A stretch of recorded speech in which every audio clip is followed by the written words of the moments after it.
जय हिंद सभी प्यारे साथियों को। हम लोग आ चुके हैं और आज हम लोग एक महत्वपूर्ण सेशन स्टार्ट करने जा रहे हैं। और जो है कि लोधी वंश। लोधी वंश में हमें 3 शासकों को पढ़ना है। जैसे कि सबसे पहले हमें पढ़ना है बहलोल लोधी के विषय में, फिर पढ़ना है हमें सिकंदर लोधी के विषय में, फिर हमें पढ़ना है इब्राहिम लोधी के विषय में। ये एक मध्यकालीन इतिहास का बहुत ही इम्पोर्टेंट टॉपिक है। यहाँ से क्वेश्चन लगातार पूछे जाते हैं और इसमें कई मुख्य चीजें हैं जो इसलिए हमें इसे अच्छे से पढ़ना है। ठीक है, और यहीं से इतिहास भी बदलने वाला है। ठीक है, तो ये सारी चीजें आज हम लोग पढ़ेंगे और इसमें कवर करेंगे। और लेकर आए हैं आज हम लोग लोधी वंश को, और इसके विषय में हम लोग आज हर एक महत्वपूर्ण जितनी भी चीजें हो सकती हैं, जितने भी हमारे एग्जाम में जितने फैक्ट आ सकते हैं, हर एक फैक्ट को आज हम लोग क्लियर करने का काम करेंगे। तो बने रहिए हमारे साथ और बढ़ते हैं हम लोग आगे क्लास की ओर और पढ़ाई करते हैं। ठीक है, हाँ, सबसे पहले एक मोटिवेशन थॉट है। कामयाबी की चाबी आत्मविश्वास और लगन है। ठीक है, ये कहने का मतलब ये है, यानी कि हमें कामयाबी तभी मिलेगी जब हमारे अंदर आत्मविश्वास और लगन, अगर हमारे अंदर आत्मविश्वास और लगन है तो कुछ भी असंभव नहीं है। लगातार यदि हम अपने आत्मविश्वास के साथ और एक लगन के साथ अगर लगातार तैयारी कर रहे हैं तो ये मान के चलिए कि सफलता दूर नहीं है। तो इसकी स्क्रीनशॉट लेकर रख लेना और लगातार मेहनत करते रहना पूरी लगन और पूरे आत्मविश्वास के साथ। अगर तुमने ठान लिया कि हम कर सकते हो तो तुम्हें कोई हटा नहीं सकता। इसका कहने का अर्थ यही है। और हम लोग बढ़ते हैं अब अपने क्लास की ओर और पढ़ते हैं आज लोधी वंश। ठीक है, सबसे पहले हम लोग पढ़ते हैं लोधी वंश में कि लोधी वंश की जो शासन काल है वो कब से कब तक था। तो मैं आपको बता दूं, जो लोधी वंश का शासन काल था वह 1451 से 1526 तक था। इस चीज को सभी लोग याद रखेंगे कि लोधी वंश का जो शासन काल था वो 1451 से 1526 तक था। ठीक है, और 1526 के बाद फिर एक नया वंश आएगा और यहीं से हमारे मध्यकालीन इतिहास का भी समापन होता है और यहीं से हमारे सल्तनत काल का भी अस्तित्व जो है वो खत्म हो जाता है। तो इस चीज को सभी लोग जरूर याद रखेंगे कि लोधी वंश का शासन काल कब से कब तक था, 1451 से 1526 तक था। ठीक है, फिर सबसे पहले पूछा जाता है, यहाँ पर एक क्वेश्चन दिया हुआ है कि दिल्ली पर प्रथम अफगान वंश, इसका मतलब क्या है प्यारे साथियों, आप सभी लोग बताएंगे कि दिल्ली पर प्रथम अफगान वंश, इसका क्या मतलब है। इसका मतलब ये है कि ये जो लोधी वंश था ये अफगानी शासक हुआ करते थे। ये बहलोल लोधी या गुलाम वंश के समय ये दास प्रथा के अंतर्गत ये लोग आए हुए थे, या खिलजी वंश में कुछ लोग आए हुए थे। तो लोधी यानी कि कई अफगान शासक आ चुके थे, शासक नहीं कह सकते, हुए सेनापति के रूप में या सैनिक के रूप में आए हुए थे। ठीक है, और इन्हीं में से था एक जिसका नाम हुआ करता था बहलोल लोधी, उसने लोधी वंश की स्थापना की। ठीक है, लेकिन जो दिल्ली की गद्दी पर बैठने वाले लोग थे, इसमें पहले अफगानियों में गिनती आती है लोधी वंश के बहलोल लोधी की। इससे पहले कोई भी अफगान शासक दिल्ली की गद्दी पर नहीं बैठा, इसीलिए कहा गया दिल्ली पर प्रथम अफगान वंश। ठीक है, आपसे पूछा जाए दिल्ली पर प्रथम अफगान वंश कौन सा है जिसने शासन किया, तो याद रखेंगे कि वो लोधी वंश था। ठीक है, अगला क्वेश्चन आपके सामने है दिल्ली सल्तनत का अंतिम अंक। ये दोनों क्वेश्चन बहुत ही जरूरी। अभी कहा गया है कि दिल्ली पर प्रथम अफगान वंश, तो फिर हो जाएगा कि लोधी वंश। फिर कहा गया दिल्ली सल्तनत का अंतिम वंश, क्या इसके बाद दिल्ली पर किसी ने शासन नहीं किया? ऐसा नहीं है दोस्त, दिल्ली पर इसके बाद कई लोगों ने शासन किया, लेकिन वो दिल्ली सल्तनत के लोग नहीं थे। इसके बाद जो आएगा वो हो जाएगा आपका मुगल वंश, और मुगल वंश के विषय में आप सभी लोग जानते हैं। तो जो दिल्ली सल्तनत काल का इतिहास है, उस सल्तनत काल के इतिहास का ये अंतिम वंश माना जाता है लोधी वंश को। तो इसको याद रखेंगे कि दिल्ली सल्तनत का अंतिम वंश कौन था, तो वो आपका हो जाएगा लोधी वंश। ठीक है, और हम लोग देखते हैं फिर पूछा जाता है कि जो लोधी वंश था इसके संस्थापक कौन थे। याद रखना, लोधी वंश के जो संस्थापक थे वो बहलोल लोधी माने जाते हैं, और यही बहलोल लोधी इसके संस्थापक हैं। इसको सभी लोग याद रखेंगे। जब भी आपसे पूछा जाए कि लोधी वंश के संस्थापक कौन था, तो याद रखेंगे लोधी वंश के जो संस्थापक थे वो बहलोल लोधी थे। ठीक है, हाँ, एक क्वेश्चन यहाँ से और पूछा जाता है कि जो बहलोल लोधी थे इनका शासन काल कब से कब तक था। तो बहलोल लोधी का जो शासन काल था वो 1451 से 1489 तक था। उसके बाद इनका पुत्र राजा बनता है। ठीक है, और कुछ इनकी अच्छाइयां थी, इनको मैं बता दूं। जो जो बहलोल लोधी थे ये बहुत ताकतवर या बहुत योग्य शासक नहीं थे, लेकिन इनकी उदारता थी, लोगों के प्रति वो लगाव था। लोगों के बीच में बैठकर इनका जो, यानी कि ये कह सकते हैं कि जो इनकी जनता थी उनसे जो इनका व्यवहार था वो बहुत अच्छा था। इसी वजह से ये इतने दिन गद्दी पर बैठे रहे। और इनकी उम्र भी ठीक ठाक हो चुकी थी, काफी ज्यादा हो चुकी थी, इसलिए ये गद्दी पर बैठने के योग्य तो नहीं थे। लेकिन इनका व्यवहार, कहते हैं ना कि अगर आपकी भाषा और आपकी शैली बहुत अच्छी है, आपका व्यवहार अच्छा है, तो आप कुछ भी कर सकते हैं, कहीं से भी अपना काम बना सकते हैं। और यही था बहलोल लोधी के अंदर, यही गुण पाए जाते थे। ठीक है, हम देखते हैं इसमें क्या था।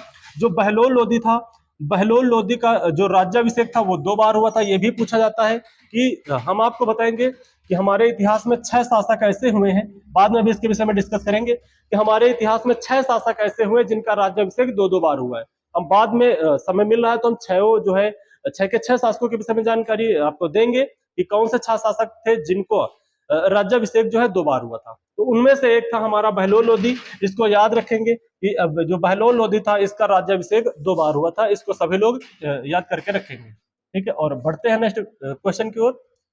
हाँ, जो बहलोल लोधी था, इसको सभी लोग ध्यान से देखें। जो बहलोल लोधी था इसे द्वितीय सिजेरियन या सुल्तान कहा जाता था। सभी भाई लोग बताएंगे कि जो द्वितीय सिजेरियन था इसका अर्थ क्या होता था। द्वितीय सिजेरियन का मतलब कोई एक सिजेरियन हो चुका था, तभी तो इसे द्वितीय सिजेरियन का कहा गया है। और ये सिजेरियन का अर्थ क्या होता है, मैं आपको बता दूं कि बहलोल लोधी को द्वितीय सिजेरियन क्यों कहा गया है। इसका कारण था कि सिजेरियन का अर्थ ये होता है कि जिसका जन्म ऑपरेशन से हुआ हो। यानी कि जैसे हम कह सकते हैं कि आज की डेट में ज्यादातर जो बच्चों का जन्म होता है वो ऑपरेशन के द्वारा ही होता है, लेकिन पहले के समय में देखा जाए, इस समय में देखा जाए तो नॉर्मल डिलीवरियां हो जाया करती थी। तो जो प्रथम सिजेरियन है वो बिंदुसार को कहा जाता है। आप सभी को पता है बिंदुसार का भी जो जन्म हुआ था वो सिजेरियन विधि यानी कि ऑपरेशन द्वारा हुआ था। उनकी माता की मृत्यु भी हो गई थी। और फिर हम लोग आगे देखते हैं कि द्वितीय सिजेरियन किसे कहते हैं, तो इसे भी याद रखेंगे। जो द्वितीय सिजेरियन था उसे बहलोल लोधी को कहते हैं, और प्रथम सिजेरियन अगर आपसे पूछे तो वो बिंदुसार था। ठीक है, फिर एक क्वेश्चन आपके सामने, बहलोल लोधी दरी पर बैठकर शासन करता था, इसे सब लोग याद रखेंगे। हमने अभी आपसे डिस्कस किया है कि बहलोल लोधी इतने उम्र होने के बाद भी इतना अच्छा शासन कैसे कर रहा था। इसका जो सबसे बड़ा फैक्ट था वो इसकी उदारवादी, यानी कि इसका व्यवहार बहुत अच्छा था, इसकी भाषा शैली बहुत अच्छी थी। इसीलिए अब आपको मैं बता दूं, हम लोगों ने देखा जितने भी राजा हुए एक ऊंचे सिंहासन पर बैठते हैं, बाकी जो जनता होती थी वो नीचे बैठती थी, और राजा जो होता था उसका एक ऊंचा सिंहासन होता, वहां से बैठकर शासन करता था। लेकिन जब यहीं पर हम देखते हैं बहलोल लोधी के विषय में, तो जो बहलोल लोधी था ये दरी पर, यानी कि ऐसे कह सकते जो हमारी वो चटाई नहीं होती है उस वैसे बिछा के जनता के बीच में बैठता था। भाईचारा कायम था इसका, और एक ही नारा देता था कि हम सब आपस में भाई भाई हैं, कोई बड़ा नहीं है, कोई छोटा नहीं है, और राजा और प्रजा में कोई अंतर नहीं है, सब एक जैसे हैं, हम सब के अंदर एक ही लहू बह रहा है। तो ये सोच थी बहलोल लोधी की, और इसी सोच की वजह से इतने लंबे समय तक इसने शासन किया। ठीक है, ये चीज आप सभी लोग याद रखेंगे। और ये पूछा जाता है कि वह शासक कौन था जो दरी पर बैठकर शासन करता था, तो याद रखना बहलोल लोधी था। ठीक है, अगला क्वेश्चन आपके सामने है। और फिर धीरे धीरे करके अब बहलोल लोधी का जो उत्तराधिकारी बनता है 1489 में, याद रखेंगे सिकंदर लोधी का जो था, बहलोल लोधी का उत्तराधिकारी सिकंदर लोधी बनता है। 1789 से 1517 तक इसका शासनकाल होता है। इसके विषय में हम लोग जानेंगे। सिकंदर लोधी जो था यह बहलोल लोधी का छोटा पुत्र था, याद रखना। जो सिकंदर लोधी था यह बहलोल लोधी का छोटा पुत्र था। यहां से क्वेश्चन बनते हैं कि सिकंदर लोधी कौन था, तो आपको बताना है कि बहलोल लोधी का छोटा पुत्र था, यानी छोटा बेटा था। फिर आगे पूछा जाता है, हाँ, और सिकंदर के लोधी के विषय में मैं बता दूं कि अगर आपसे पूछा जाए कि लोधी वंश का सबसे योग्य शासक, तो वो सिकंदर लोधी को ही माना जाता है। काफी तेज तर्राक था, और इसके नियम और कानून। एक यहाँ से क्वेश्चन और बनता है कि सल्तनत काल का जो गुप्तचर व्यवस्था थी वो सबसे मजबूत किसकी थी। मैं आपको बता दूं, हालांकि गुप्तचर व्यवस्था की जो शुरुआत की थी वो किया था अलाउद्दीन खिलजी ने, लेकिन उन्होंने शुरुआत किया था। और जो गुप्तचर व्यवस्था थी ये सबसे जो मजबूत थी या सबसे स्ट्रांग थी, वो कह सकते हैं कि सिकंदर लोधी की गुप्त व्यवस्था जो थी वो दिल्ली सल्तनत में सबसे अच्छी थी। ठीक है, फिर आगे पूछा जाता है कि जो सिकंदर लोधी था, सिकंदर लोधी ने ये आगरा शहर की स्थापना की थी। ये भी पूछा जाता है कि आगरा शहर की स्थापना किसने की थी, तो सिकंदर लोधी ने की थी। और ये पूछ लिया था, सन भी पूछ लेता है कि कब किया था, तो याद रखना सिकंदर लोधी ने आगरा शहर की स्थापना 1504 में की थी।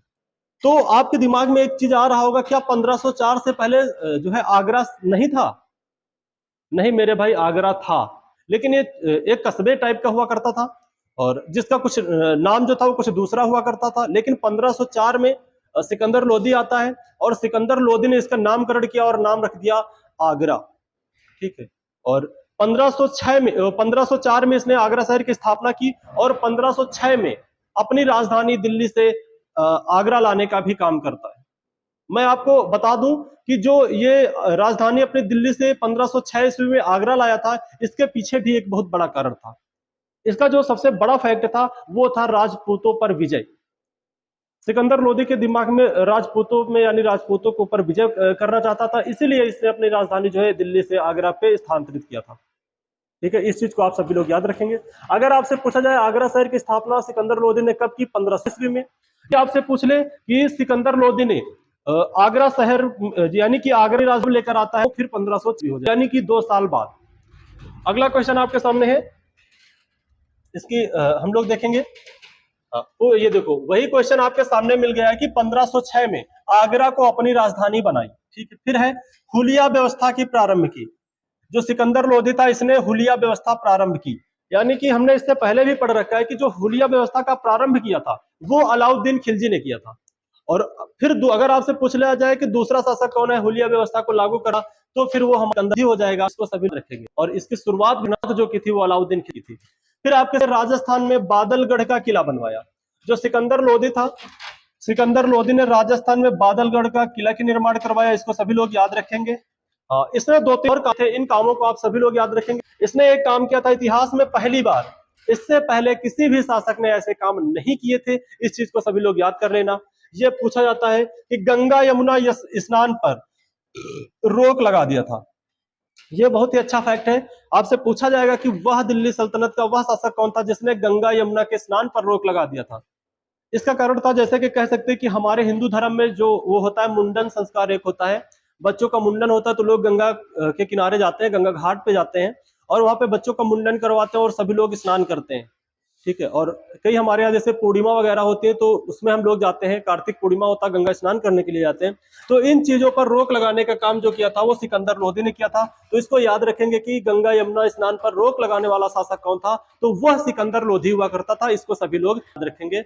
अगला क्वेश्चन आपके सामने है, यही नहीं ये तो हिंदुओं पे था, ये कह सकते हैं आप क्या एक कट्टर इस्लामिक शासक था, ऐसा नहीं है।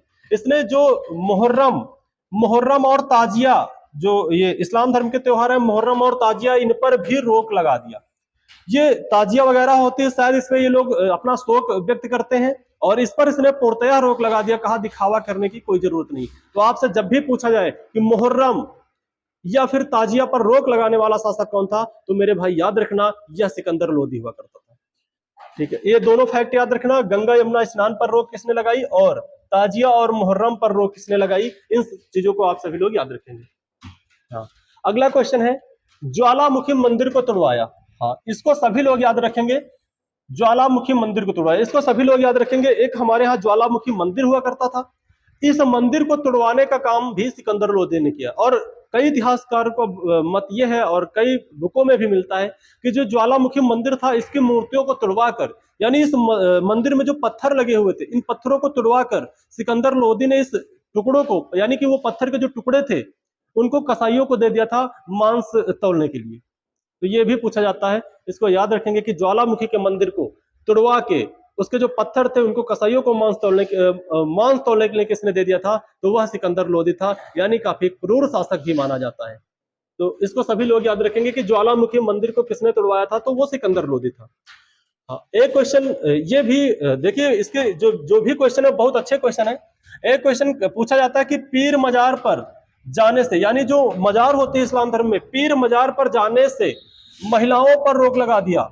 यानी कि इसका कहने का मतलब ये था कि जो हमारी ये पीर मजारें होती हैं, इन पीर मजारों पर कोई भी महिला नहीं जा सकती, इस पर इसने पूर्णतया प्रतिबंध लगा दिया।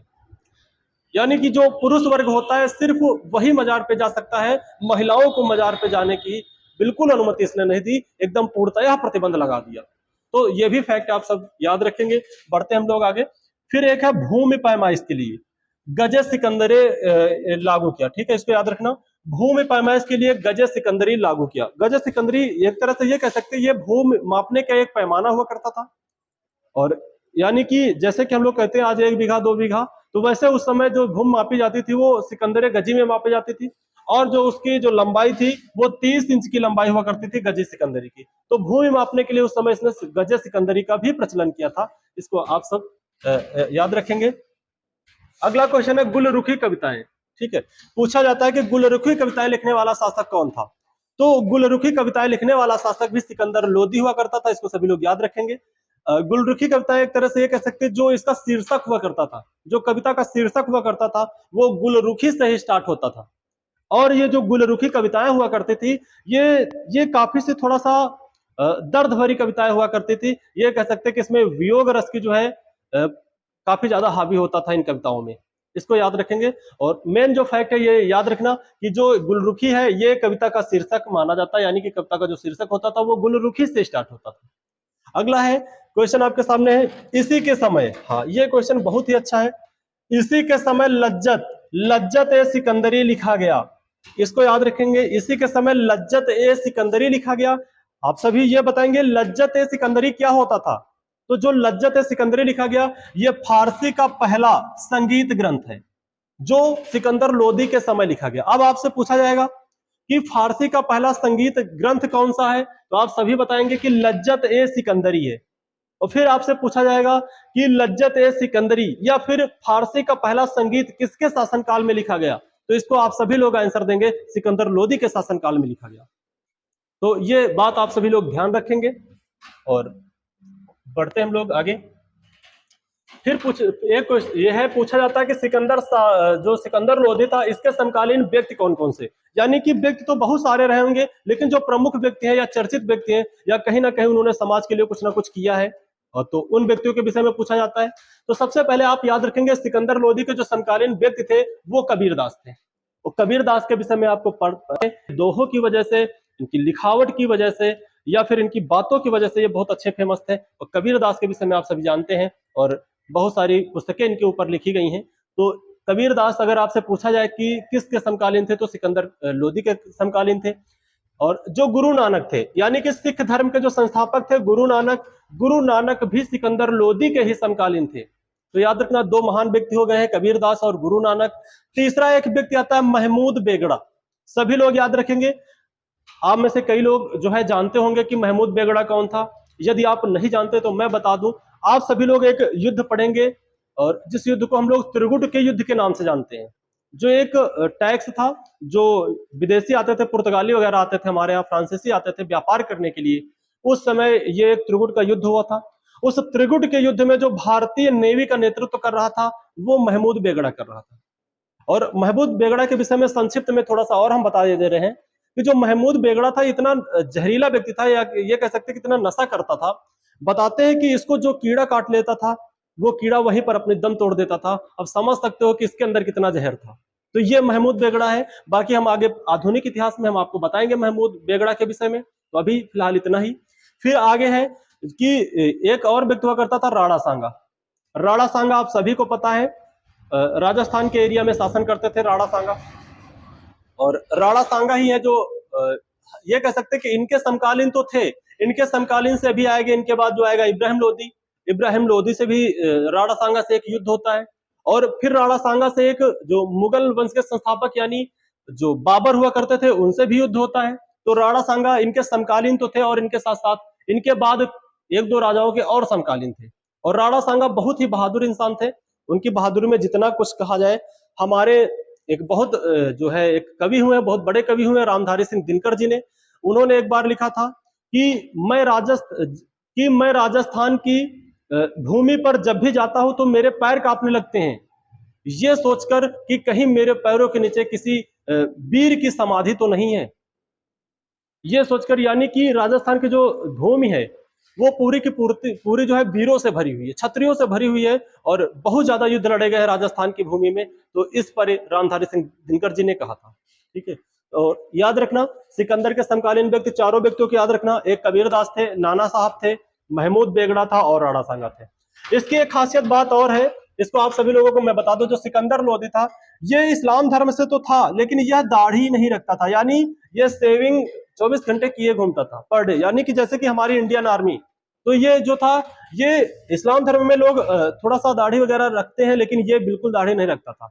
ये अपने आप को खुद अपने आप में खुद एक सक्षम व्यक्ति था और ये कोई बहुत ज्यादा रूल किसी दूसरे के बनाए हुए रूलों को फॉलो नहीं करता था। तो ये सारे फैक्ट आप सभी याद रखेंगे और बढ़ते हम लोग आगे। फिर पूछा जाता है कि इसकी मृत्यु कब कैसे हुई और कब हुई। ठीक है, इस चीज को आप सभी लोग याद रखेंगे। ये गले की बीमारी की वजह से इसकी मृत्यु हो जाती है, इसको सभी लोग याद रखेंगे। जो सिकंदर लोधी था, इसको एक बीमारी हो जाती है जो गले की बीमारी होती है और इसी गले की बीमारी की वजह से इसकी मृत्यु हो जाती है। फिर पूछा जाता है कि सिकंदर लोधी का मकबरा कहाँ पे, तो याद रखेंगे सिकंदर लोधी जो था इसका मकबरा दिल्ली में है। ठीक है, अगला क्वेश्चन फिर आपसे अगर पूछा जाएगा कि सिकंदर लोधी का उत्तराधिकारी कौन था, तो सभी लोग याद रखेंगे जो सिकंदर लोधी था उसका जो सिकंदर लोधी का उत्तराधिकारी था वो इब्राहिम लोधी था। और अब हम जानते हैं इब्राहिम लोधी के विषय में। सबसे पहले हमें पता होना चाहिए कि इब्राहिम लोधी का शासनकाल कब से कब तक था। तो सभी लोग याद रखेंगे जो इब्राहिम लोधी था, इब्राहिम लोधी का जो शासनकाल हुआ करता था वो 1517 से 1556, यानी कह सकते लगभग 10 साल इसने शासन किया है। ठीक है, तो इसका जो शासनकाल था इब्राहिम लोधी का ये 1517 से 1500 तक था, सभी लोग याद रखेंगे। अच्छा, दिल्ली अंतिम सुल्तान, इसको सब लोग नोट करके रखेंगे, यह दिल्ली अंतिम सुल्तान था कहने का मतलब। इसके बाद इसका कहना है कि सुल्तान के सुल्तान रहते सुल्तानों का काम खत्म होता है और यहीं से एक नए वंश की शुरुआत हुई, वंश इब्राहिम लोधी बाद एक नया वंश आता है वंश, और यहाँ पर ये सब बादशाह की उपाधि धारण करते हैं और कई धारण कर जो है गद्दी पर का काम करे। ठीक है, तो आपसे पूछा जाए कि यह दिल्ली का अंतिम सुल्तान कौन था, तो इसको याद रखना इब्राहिम लोधी हुआ करता था। फिर आपसे पूछा जाएगा कि एक युद्ध पूछा जाता है खतौली का युद्ध, इसको सभी लोग याद रखेंगे खतौली का युद्ध। और खतौली का युद्ध 1518 में हुआ था, सन जरूर याद रखेंगे 1518 में। यह युद्ध राणा सांगा, जिसके भी हमने चर्चा की थी, यह युद्ध राणा सांगा और इब्राहिम लोधी के बीच होता है। मैं आपको बता दूं राणा सांगा की वीरता के विषय में मैं बता दूं, राणा सांगा एक ऐसे व्यक्ति थे जिनके शरीर में हजारों घाव होने के बावजूद भी ये युद्ध के मैदान में डटे रहे। और खतौली का युद्ध इतिहासकार बताते हैं, इतिहासकारों का मानना है कि यह एक ऐसा युद्ध था कि यहाँ पर गोलियां जो है छातियों को नहीं, यहाँ पर छातियां खुद गोलियों को ढूंढ रही थी, यानी कि क्षत्रिय मैदान से भागने का नाम नहीं ले रहे थे। और एक बहुत ही घमासान युद्ध होता है और इस युद्ध में ही राणा सांगा ने राणा सांगा के साथ यहाँ पर एक बहुत बड़ी घटना घटी। इसी युद्ध में राणा सांगा ने अपना दायां जो राणा सांगा का दायां हाथ था, इसी युद्ध में राणा सांगा का दायां हाथ कट जाता है। फिर भी राणा सांगा मैदान छोड़कर नहीं भगे, बाएं हाथ से युद्ध करते रहे और उसका परिणाम ये हुआ कि राणा सांगा इस युद्ध में विजयी हुए। राणा सांगा खतौली का युद्ध तो जीत जाते हैं लेकिन अपना दायां हाथ इसी युद्ध में गवा देते। तो उसको याद रखना कि राणा सांगा का दायां हाथ जो कट गया था खतौली के युद्ध में कट गया था। और यहाँ पर इब्राहिम लोधी की हार होती है और ये फिर से भाग के दिल्ली पहुंच जाता है। तो अब खतौली का युद्ध याद रखना 1518, जिसमें राणा सांगा की जीत हुई और इब्राहिम लोधी हार गया। फिर अगला क्वेश्चन है पानीपत का प्रथम युद्ध। यहां से लगातार क्वेश्चन पूछे जाते हैं कि पानीपत का प्रथम युद्ध, सबसे पहले ये डेट याद रखना 21 अप्रैल 1526 को होता है।